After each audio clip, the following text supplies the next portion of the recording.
আল্লাহ আল্লাহ আল্লাহ আল্লাহ আল্লাহ আল্লাহ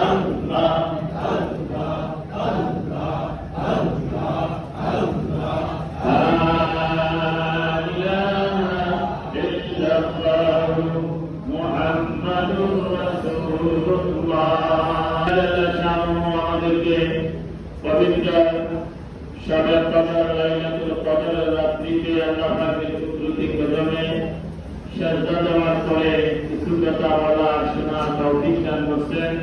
এজন্য মালিকের দরবারে, মনিবের দরবারে, মাবুদের দরবারে, রিজিকদাতার হায়াতদাতার দরবারে অন্তরক্ষর সরকারি কালিমাত শুকর আদায় করি আলহামদুলিল্লাহ।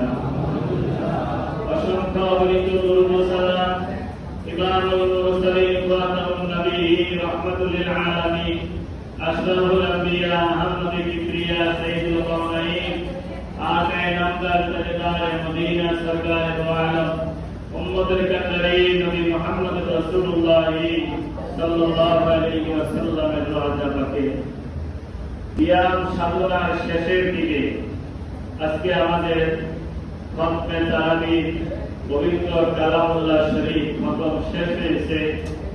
সবাই জোরে বলি আলহামদুলিল্লাহ।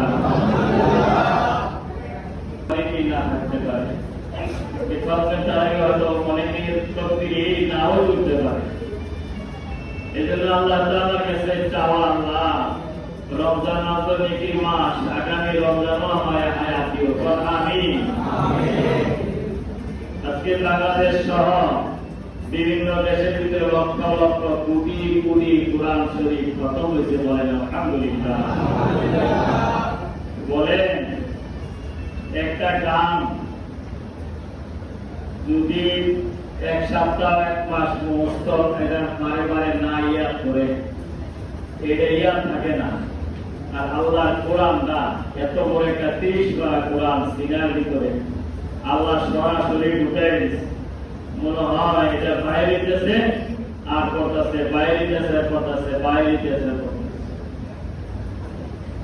আল্লাহ বলেন শাহরুর রমাদান আল্লাযী উনজিলা ফীহিল কুরআন, আল্লাহ রমজান মাসে কোরআন শরীফ নাযিল করেছে।